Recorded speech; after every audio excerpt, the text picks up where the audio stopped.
I'm Marilee Caruso. It's Wednesday, November 26th. Today, adding more childcare.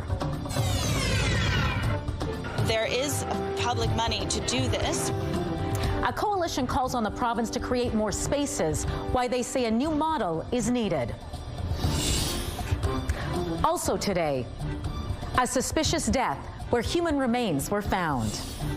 If it becomes successful, it will put Winnipeg on the roadmap. A first for Canada, how our city could become a testing ground for a new type of McDonald's.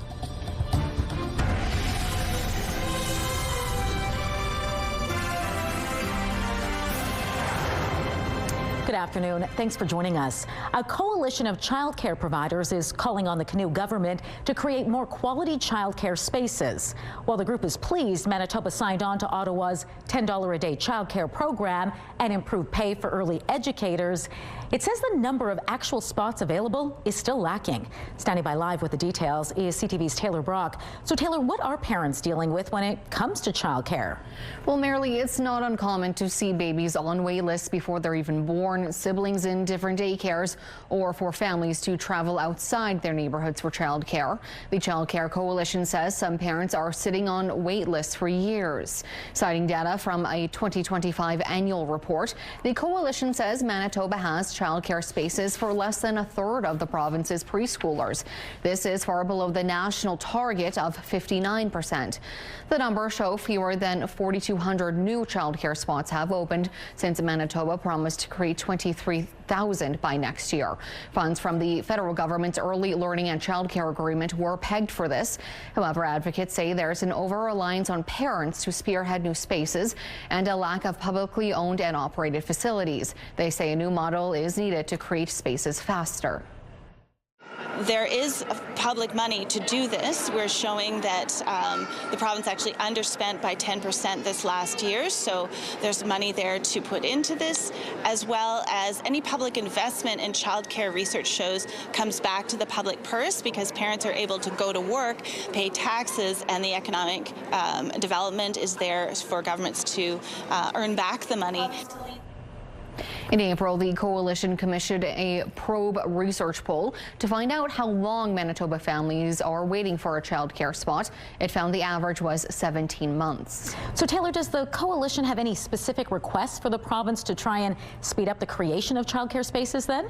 Well, Marilee, it says right now there's a lot of burden on parent-led volunteer boards to expand or create new licensed child care spaces. They also have to fundraise 40% of the capital. They want that fundraising requirement scrapped, so the onus is on the province to decide where these new facilities are needed and then work with partners to fund them. All right, thanks for this, Taylor. Police are investigating after partial human remains were found in a back lane in the North End. Someone reported finding the remains at around 1:30 Sunday afternoon in the 600 block of Selkirk Avenue. The homicide unit is investigating the death as suspicious. Police were not able to provide any details about the person's identity. Anyone with information is asked to contact the homicide unit or Crime Stoppers. The University of Winnipeg says President and Vice Chancellor Todd Mondor is no longer with the university effective immediately. In a statement, Board of Regents Chair Michelle Piera says the decision to remove him was reached after careful consideration and extensive deliberation. Work is already underway to appoint interim leadership in the coming weeks as the board begins to think about its search for the next president and vice chancellor. Mondor was hired as the university's 10th president and vice chancellor in April of 2022. It wasn't set to end until June 2027. CTV News has reached out to the university and Mondor for further comment. We are awaiting a response. Manitoba Premier Wab Kinew has written a letter to Prime Minister Mark Carney asking for stiffer sentences for repeat or serial killers and changes to the parole system. Kinew cited the release of Sean Lamb, a man who pleaded guilty to manslaughter in the 2012 deaths of 2 Indigenous women and was later sentenced to 20 years. Lamb was released earlier this month under statutory release, a federal law which allows most inmates to be automatically released after serving 2/3 of their sentence. Kinew says the release seems to suggest society places more concern on the well-being of a serial killer than their victims. Canu's two-page letter includes a call for stronger sentences under the criminal code for serial killers. It also asks for a review of the composition of the parole board so it reflects diverse perspectives and some sort of oversight for parole board decisions involving serious violent offenses. The Winnipeg Airport has a new tool to get you through security a bit faster, and you can't miss it. The Canadian Air Transport Security Authority has installed this very large CT X-ray machine at line 4 of the security screening area. The agency says passengers who use the X-ray machine won't need to remove liquids, medical devices, or large electronics such as laptops from their carry-on bags. This is because it shows security agents a 3D rotatable image of the contents of your bag. CATSA says the technology will eventually be in place at all screening lines. New findings today from a recent survey are highlighting concerning trends on cannabis use behind the wheel. 24% of Manitoba drivers admitted to consuming cannabis before driving, up 6% from last year. The data also shows among those who used cannabis before driving, nearly 2/3 of respondents did so within 3 hours of consuming it, which is a 10% increase from a year earlier. That's according to results from a CAA Manitoba survey. The online survey was conducted from June 27th to July 14th with just over 500 participants. CAA is reminding cannabis users to plan ahead by choosing alternative transportation, adding it should never be used behind the wheel.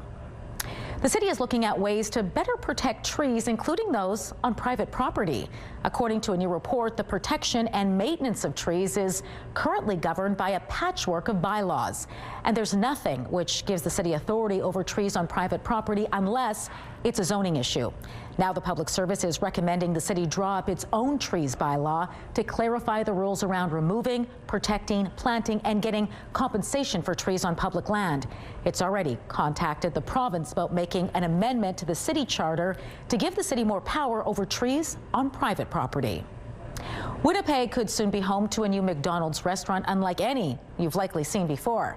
A global fast food giant has unveiled plans for a roughly 2,000 square foot drive-through only restaurant at the corner of Kenniston Boulevard and Grant Avenue. A McDonald's executive told councillors at a city committee meeting this week it would be the first restaurant of its kind outside of the U.S. Local franchisee Amit Kapoor says it wouldn't lead to any other restaurants closing and would employ about 60 people where a regular McDonald's employs around 80. If this prototype works, if it becomes successful, it will put Winnipeg on the roadmap, right? There's a lot of media attention which will go behind this. In fact, there'll be a lot of corporate people who would come out here, who would learn from this experience. To go ahead, the project would need some zoning amendments. The City Centre Community Committee gave the plan the green light. It now needs clear approval from City Council. All right, let's bring in Colleen Brady now and get a first look at your Skywatch evening forecast. What are you tracking for us tonight, Colleen? Well, it's a pretty quiet night overall. It's cloudy, it is a little windy, and winds coming out of the northwest, so it's a bit brisk out there. And no matter where you go, there's at least the chance of flurries tonight. So you can see it's not particularly a heavy layer of cloud, but it's hanging around. Some of this is going to dissipate over the Winnipeg area. But as I've been talking about over the last couple of days, we're gradually settling into a cooler air pattern that's more in keeping with temperatures for this time of year. But I'll show you how those temperatures will continue to evolve over the next few days. It is going to get colder, folks. Those mild temperatures, they're pretty much gone for now. I hate to tell you that, but let's take a look right now through the Bathfitter Live Eye. Bathfitter, your bath and shower experts for more than 40 years. Little windy out there, so says our camera blowing around in the wind. It is -4 degrees with a few flurries falling. Winds out of the northwest at about 24 kilometers an hour. The pressure's rising and the humidity is 74%. Out in traffic, it is Wednesday afternoon, busy out on Main Street at Broadway there. But one traffic note to pass along. There's been a collision.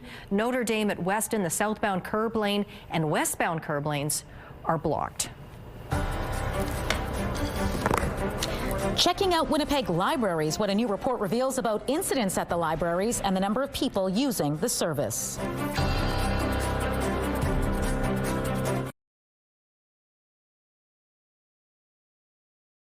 Apple's new iPhone 17 is propelling the company to regain that title and beat Samsung for the first time since 2011. The 17 is being snapped up by consumers in the U.S. and China, two key markets. Apple will ship around 243 million iPhones this year. Samsung about 235 million. This is coming from Counterpoint Research. It means Apple will end up with just over 19% of the smartphone market. Samsung just over 18.5%. Here are the closing numbers for the day. The Canadian dollar is up to 71.23. West Texas Intermediate crude is up to 58.65. Western Canadian Select is down to 45.34. And the TSX gained another 279 points today for another record close, moving over 31,000 for the first time. Those are your business headlines. I'm Morella Fernandez. Market Watch is brought to you by Manitoba Blue Cross. Group health plans for any size business. 911 calls to police from Winnipeg libraries dropped from 23 in 2024 to just 9 this year. That's just one of the findings in a new report before City Hall. According to the report, there was a total of 293 incidents of various types between July and September of this year. That's a nearly 24% drop from the same period a year ago. The incidents reported include everything from inappropriate behavior to alcohol and substance use and thefts. City staff broke down the numbers from the Millennium Library separately in the report and found there were 90 reported incidents there. That's a 57% drop from 2024. The report also shows a slight decline in visitors to all libraries, with Millennium Library seeing an 18.5% drop. It blames the drop on the reduction of hours in September of 2024 and speculates the end of buses operating on Graham Avenue may have also had an impact on traffic to the library. The Winnipeg Jets are looking to get back in the win column tonight in Washington. Goalie Connor Hellebuck is still on the shelf, but head coach Scott O'Neill says he has a lot of faith in Eric Comrie.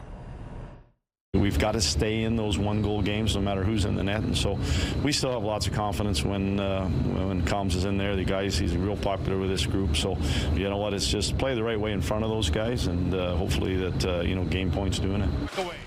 The Jets come into this one losers of 2 straight with a 12-9 record overall at the quarter mark of the season. This is its first game against the Capitals this year, and forward Tanner Pearson says the Jets need to set the tone early. You got to come out ready. Obviously, they're a good team, so they're going to be ready to go too. But yeah, like you said, to kickstart off the road trip with a win would be huge. And it'll be a memorable night for Jets defenseman Elias Solomonson. The 21-year-old is making his NHL debut. Puck drop for this one is in Washington, slated for 6 Central. The Hockey Report, brought to you by Santa Lucia Pizza. Check out the game day special.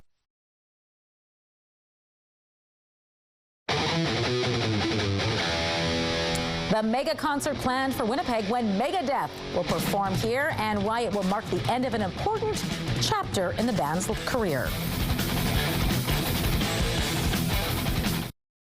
We all know just how cold Manitoba winters can be. Imagine not having a winter coat, boots, a toque, or mitts, and stepping out into the cold. That's the reality for many kids. But you can change that. Give the gift of warmth. Donate to Coats for Kids.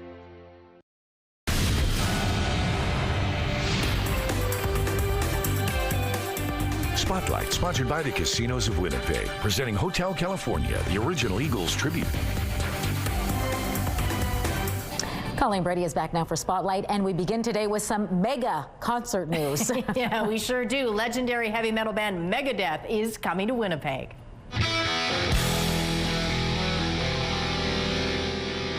Megadeth will be performing at Canada Life Centre on February 25th.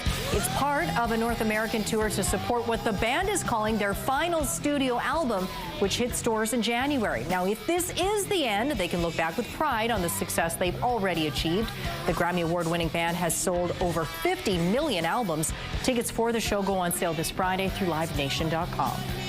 A new exhibit at the Winnipeg Art Gallery is exploring a Middle Eastern ethnic minority through one man's story. The vibrant display is described as both an act of remembrance and resistance. The exhibition focused on my identity being Kurdish, the identity that was forbidden where I was born, and unfortunately it's still forbidden in a lot of different places. Forbidden Colors opens tomorrow. Winnipeg-based artist Bisiak, who was born in Syria and comes from a refugee background, says it highlights the colors that shape the Kurdish culture, traditions, and celebrations. The artist says the Kurdish people, an ethnic minority group without an official state, have faced a lot of discrimination and racism throughout history. You know, there's a lot of personal stories in this exhibition. There's a lot of my family stories and my people. So I think what I'm trying to what I'm trying to do with this exhibition is just to highlight the Kurds and their own way. A free opening ceremony is being held tomorrow at 7 p.m., showcasing a feature documentary on the artist. The event will also include a conversation between Bisiak and the director. Well, every year, stories of remote journeys and incredible expeditions are told at the Banff Center's Mountain Film Festival. That's right, Marilee. It's a popular annual event, of course, but you don't have to travel to Alberta to check it out. A touring version of the festival is coming to Winnipeg. The Banff Center Mountain Film Festival brings audiences up close and personal with exciting stories of exploration. Now it's hitting the road for a world tour. They're bringing the most popular films to 600 communities around the world, including right here in Winnipeg. It will be at Centennial Concert Hall on Saturday, January 31st. Tickets are on sale now. All right, Colleen, we're going to wrap things up today with some pretty exciting news about HSC's Millionaire Lottery. Oh, we sure are, Marilee. We can now share with you the name of the grand prize winner. Drum roll, please. Drum roll, yes. Congratulations to Sean Liebrecht from Winnipeg with ticket number 3025887. Sean has the choice of one of 6 grand prize options, including a home in Sage Creek, a cottage on Vancouver Island, or $1.25 million cash. Those are good choices to have. And tough choices, too. The 50-50 winner is William Wager, also of Winnipeg, ticket number 4030494. Money raised from the lottery helps support patient care at Health Sciences Center. Congratulations. Indeed. Wow. Thanks, Colleen. You're welcome. Beat the Midweek Blues with some great entertainment starting at 7 with Shifting Gears and The Big Bang Theory. Georgie and Mandy's First Marriage is on at 8, and at 8:30, catch up with The Amazing Race. It is all right here tonight on CTV. The CTV Primetime lineup is brought to you by Strictly Amish, exclusively in Arbor, Manitoba.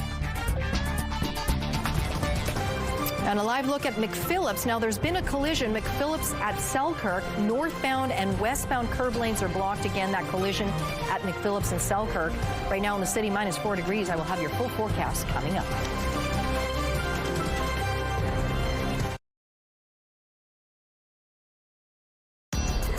Women's clothing provided by RW & Company. Salon services provided by S&T Spa Salon.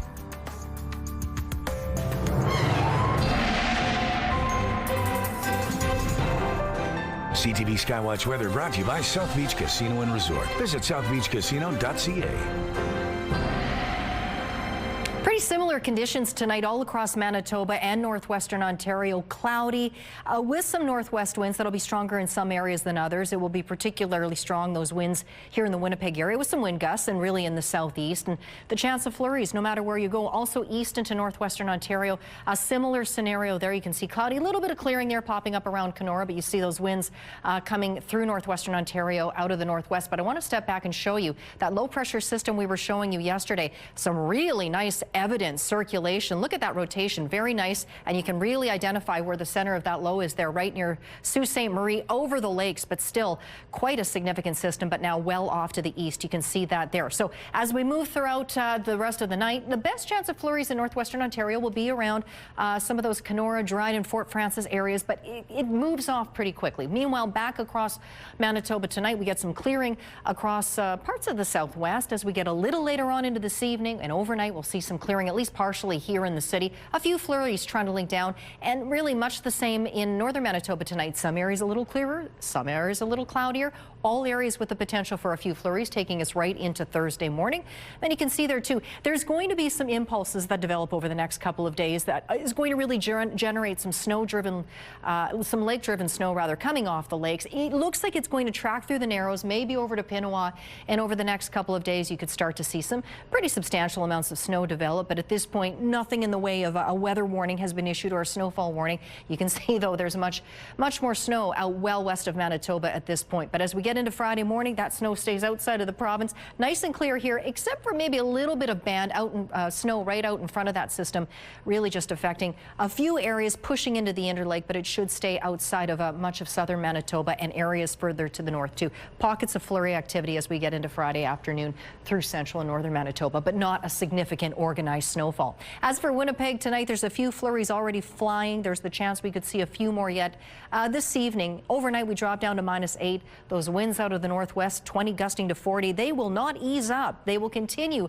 tomorrow as well with the high of -4, a mix of sun and cloud for Thursday, again with that low chance of flurries. Basically, it's a low chance, but it can't be ruled out entirely. Then a string of days in Winnipeg where we will see a mix of sun and cloud, some days a little on the sunnier side, some days skewing a little on the cloudier side. But you see these temperatures gradually dropping off bit by bit. Friday -7, -8 is the high on Saturday. By Sunday, we'll really feel it, -11.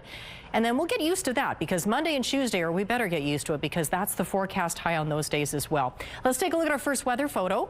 It takes us out to the Brandon area, the beautiful sunrise over that region on Monday morning. That photo is from Jordan. And this next one is a blue jay that's still hanging around here in Winnipeg in Old St. Vital. That photo is from Stu. Email us your photos to winnipegweather@ctv.ca. The CTV Skywatch Pick of the Day is brought to you by the Manitoba Chiropractors Association. We've got your back. A graduate student at McGill University believes woolly mammoths once roamed parts of Quebec and eastern Canada. And what's interesting is that range maps that have been made for woolly mammoths typically don't include Quebec or really most of eastern Canada. But with this discovery, we sort of confirmed that they were around at least at that time period. And so we're effectively expanding the range of woolly mammoths northwards and eastwards into northeastern Canada. This is all based on the discovery of a mammoth tooth found in northeastern Quebec. It was found in 1878 and was thought to be a Columbian mammoth at the time. A re-examination shows it was actually a woolly mammoth. This makes it the most northeasterly woolly mammoth ever found in North America. Big fellow. Are they ever? Yeah. Imagine how big that tooth is. All right, that does it for us this hour. Don't go far, though. We'll be back at 6 o'clock with much more local news. Hope to see you then.